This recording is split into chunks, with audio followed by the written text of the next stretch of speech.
White rice వల్ల sugar రాదు. White rice sugar ఉండే వాళ్ళు తినొచ్చు. వైట్ రైస్ రాత్రి పూట తినొచ్చు. 3 పూట్ల వైట్ రైస్ తినొచ్చు. అందరూ వైట్ రైస్ తినొచ్చు.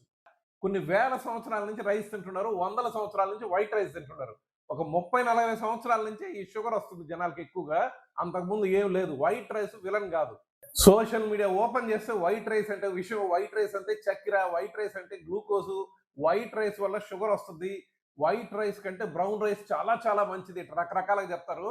నేను కరెక్ట్‌గా దాదాపు ఆపోజిట్‌గా చెప్తా. కానీ సైన్స్ బ్యాక్డ్ నేను మాట్లాడేదంతా. వీడియో ఫుల్‌గా చూడకుండా చెప్తున్నాను గదా అని వైట్ రైస్ అండాలు మెక్కేయబాకండి. నేను doctor Sridhar Reddy, happy dental hospital, మాది నెల్లూరు. వైట్ రైస్ అంటే పూర్తిగా పొట్టు తీసేసి పాలిష్ 2 సార్లు చేయడం వల్ల తెల్లగా కనిపిస్తది. దానిపైన ఉండే పొట్టు లేకపోవడం వల్ల ఫైబర్ కొద్దిగా తక్కువ ఉంటది. ఇది ప్యూర్ కార్బోహైడ్రేట్ మోస్ట్లీ. దీంట్లో స్టార్చ్ కొద్దిగా ఎక్కువ ఉంటది. షుగర్ స్పైక్ కొద్దిగా ఫాస్ట్ గా వస్తది. ఇంకో ముఖ్యమైన విషయం ఏంటంటే వైట్ రైస్ చాలా ఈజీగా డైజెస్ట్ అయిపోద్ది మన శరీరంలోకి. బ్రౌన్ రైస్ చాలా మంచిది అంటుంటారు కదా. బ్రౌన్ రైస్ కి వైట్ రైస్ కి సింపుల్ తేడా చెప్తా. బ్రౌన్ రైస్ పైన పొట్టు ఎక్కువ ఉంటది. వైట్ రైస్ లో ఆ పొట్టు పూర్తిగా తీసేసి ఉంటారు. బ్రౌన్ రైస్ కొద్దిగా స్లోగా డైజెస్ట్ అవుతుంది. ఫైబర్ కొద్దిగా ఎక్కువ ఉంటది. అంతేగాని రెండిట్లో క్యాలరీస్ ఒకటే. రెండు ఎక్కువ తింటే రెండు ఒకటే బాడీకి. మన తాత ముత్తాతలు కూడా రైసే తినేవాళ్ళు. కొద్దిగా బ్రౌన్ రైస్ ఎక్కువ ఉండేదేమో కానీ వాళ్ళు ఎక్కువగా తినేవాళ్ళు కదా. వాళ్ళకి ఏం అయ్యేదిలే. ఏమి వాళ్ళకి బండ్లు వెహికల్ లేవు తిరిగేదానికి. నడిచే తిరిగేవాళ్ళు. ఎక్కువ పని చేసేవాళ్ళు. మధ్యలో స్నాక్స్ లేవు. ఆయిల్ ఎక్కువ దొరికే అవకాశం లేదు. రోజుకి మాక్సిమం 2 పూటలు తినేవాళ్ళు. అర్ధరాత్రి లేసి కూర్చొని స్విగ్గీ జొమాటోలో ఆర్డర్ చేసుకుని మెక్కేవాళ్ళు కాదు. వాళ్ళకి ఏది తిన్నా ఏం అయ్యేది కాదు. అందుకని అంతేగాని మా తాత తినేవాడు నాకేం అవుద్ది అనే టైప్లో చెత్త తినేదానికి సాకులు ఎత్తుక్కోవద్దు. హీరో విలన్ కొట్టుకొని కమెడియన్ చంపేసినట్టు మీ లైఫ్ స్టైల్, మీ ఫుడ్ హ్యాబిట్స్ లో మార్పులు కరెక్ట్ చేసుకోకుండా వైట్ రైస్ మానేస్తే మీ శరీరం సెట్ అవుద్ది అనుకుంటున్నారు. ఏమి తేడా రాదు. అసలు విలన్ ఎవరో తెలుసా ఇక్కడ? మీ ఫుడ్ హ్యాబిట్స్, మీ ప్లేట్, మీరు తినే ఆహారం. ఇది సగం విలను. ఇంకొక విలన్ ఎవరో తెలుసా? మీ లైఫ్ స్టైల్. చాలా వరకు జనాల్లో ఇళ్లలో చూడండి, అన్నం తినే విధానం చూడండి. ప్లేట్ నిండా అన్నం వేసుకుంటారు. దాంతో ఒక గెరిటెడ్ సాంబార్ వేసుకుంటారు, లేదంటే దాంతో పప్పు వేసుకుంటారు. అన్నం ఏమో ఎంత ఉంటుంది. రోజు సాంబార్లో వేసుకునేది కూడా చూడు, పైన తేట నీళ్లు పోసుకుంటారు. లోపల పప్పు వేసి సాంబార్ కూడా వేసుకోరు. ఇంకా మీకు వైట్ రైస్ చెడ్డ చేయకుండా ఎట్టుంటది? వైట్ రైస్ తినే విధానం ఉంది. ఇంతకు ముందు కూడా ఒక వీడియోలో చెప్పాను నేను. వైట్ రైస్ ఎప్పుడు సొక్కాయ ప్యాంట్ వేసుకొని తినాలి. మీరు సొక్కాయ ప్యాంట్ కాదు, వైట్ రైస్ కి సొక్కాయ ప్యాంట్ వేయాలి. అదేందో చెప్తా. సొక్కాయ అంటే ప్రోటీన్ లెక్క. ప్రోటీన్ అంటే మీరు తినే ఆహారంలో అన్నం ఎంత తింటారో ప్రోటీన్ అంతా ఖచ్చితంగా ప్రతి ప్లేట్ లో ఉండాలి. మధ్యాహ్నం అన్నం తింటున్నారు, అన్నం ఎంత పెట్టుకున్నా ప్రోటీన్ అంత ఉండాలి. ప్రోటీన్ అంటే చెప్పాలి, ఇక గుడ్లు, పప్పు ఇట్లాంటి చాలా ఉంటాయి. వాటి గురించి ఇంకో వీడియో చేద్దాం.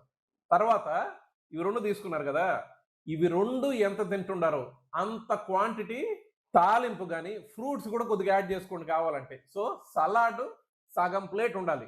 Quarter plate rice, quarter plate protein. ఇది పర్ఫెక్ట్ బ్యాలెన్స్ డైట్. ఇలాగా తిన్నారంటే ఆ కాల్ భాగంలో నువ్వు వైట్ రైస్ వేసుకున్నావా, బ్రౌన్ రైస్ వేసుకున్నావా, రాగి సంగటి వేసుకున్నావా, మిల్లెట్స్ వేసుకున్నావా, ఏం పెద్ద ఫరక్ కాదు. ఏది వేసుకున్నా ఒకటే. నీ నోటికి ఏది రుచిగా అనిపిస్తే అది వేసుకో ఆ భాగం. అంటే ఇంట్లో ఏం చేయాలి? ఇప్పుడు ముందు అన్నం దబర్లో అన్నం వండుతారు చూడు, ఆ దబర్లో కూర చేసుకోండి. కూర గిన్నెలో అన్నం వండుకోండి. అప్పుడు అన్నం క్వాంటిటీ తగ్గుతుంది, కూర క్వాంటిటీ పెరుగుతుంది, ఆరోగ్యంగా ఉంటారు. ఎలా తింటాం అంటే ఎంతసేపు నవిలి నోట్లో వేసుకున్నావు మింగేసావు అన్నట్టుంటే 100% షుగర్ స్పైక్ పెరుగుతుంది. ఆరోగ్యానికి అస్సలు మంచిది కాదు. కాసేపు నవిలి తినాలి. ఎందుకు నవిలి తినాలంటే మన నోట్లో సలైవా దాన్ని బాగా సగం డైజెస్ట్ చేసుకుంటుంది. అండ్ పొట్ట నిండిందా లేదా అని మనకు తెలియాలి అంటే ఒక 20 నిమిషాలు పడుతుంది మన బ్రెయిన్కి ఆ సిగ్నల్ వచ్చేసరికి. మన చెయ్యి తాకేమని మిల్లీ సెకండ్లో తెలుస్తుంది. కానీ పొట్ట నిండిందా లేదా తెలుసుకోవాలంటే ఎంజైమ్స్, హార్మోన్స్ ఇవన్నీ యాక్ట్ చేయింది బ్రెయిన్ కి. పొట్ట నిండింది లేని తెలియదు. ఏది తినేది కానీ ఒక 20 నిమిషాలు టైం పెట్టుకొని స్లోగా తినండి. టైం ఉండదా? బిజీయా? దీనికంటే ముఖ్యం ప్రపంచంలో, జీవితంలో నీకు ఇంకేం లేదు. వైట్ రైస్ ని ఇంకో విధంగా కూడా బెటర్ చేసుకోవచ్చు. వండిన తర్వాత ఫ్రిడ్జ్ లో పెట్టేసేయండి, నీట్ గా సీల్ చేసి. తర్వాత రోజు బాగా చల్లబడిన తర్వాత ఒక 4-5 గంటల తర్వాత దాన్ని తీసి కొద్దిగా రీహీట్ చేసుకుని మళ్ళీ తినండి. అప్పుడు నీకు వైట్ రైస్ షుగర్ స్పైక్ తక్కువ ఉంటుంది. ఎందుకంటే రెసిస్టెంట్ స్టార్చ్ అనేది డెవలప్ అవుతుంది. సో అంత ఎక్కువ షుగర్ స్పైక్ ఉండదు మామూలు వైట్ రైస్ తినదానికంటే. ఇలా కూడా వైట్ రైస్ తినచ్చు. సో నువ్వు తినే రైస్ ఎనర్జీ కావాలా నీకు, లేకపోతే ఫ్యాట్ అవ్వాలా అనేది నువ్వు తినే విధానాన్ని బట్టి ఉంటుంది. కానీ నువ్వు తినే రైస్, మిల్లెట్స్ వీటి వల్ల కాదు. అన్ని కార్బోహైడ్రేట్.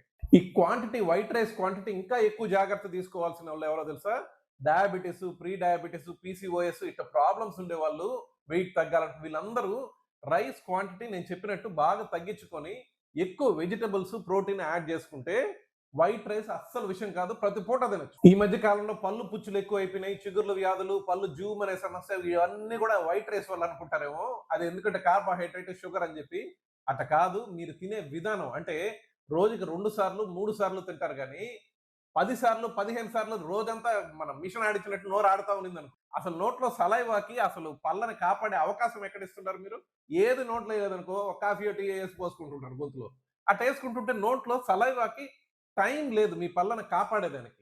మీరు తినే వైట్ రైస్ మీదో, ఒక ఫుడ్ మీదో ఇలా బ్లేమ్ చేసుకుని దీని వల్ల వస్తుంది, దాని వల్ల వస్తుంది అనుకోబాకండి. మీ లైఫ్ స్టైల్ వల్ల ఇవంతా వచ్చేది. వైట్ రైస్ గురించి పిచ్చి అపోహలు ఉంటాయి జనాల్లో, ర్యాపిడ్ ఫైర్ లాగా టకటక చూసేద్దాం. వైట్ రైస్ అంటే విషం ఇలా చెప్పే సోషల్ మీడియా వాళ్ళు ఉంటే, నీకు వైట్ రైస్ విషయం, ఉప్పు విషయం, దీని పేరు ఏంది చక్కెర విషయం అంటుంటారు. తిండి ఆహారాలని విషయం అనే వాళ్ళని తన్నండి పడేసి అంతే, వద్దు వాళ్ళు మనకు. సో వైట్ రైస్ విషయం కాదు, వైట్ రైస్ తీసుకునే క్వాంటిటీ ఇంపార్టెంట్, జాగ్రత్తగా తీసుకుంటారు. వైట్ రైస్ చాలా మంచిది.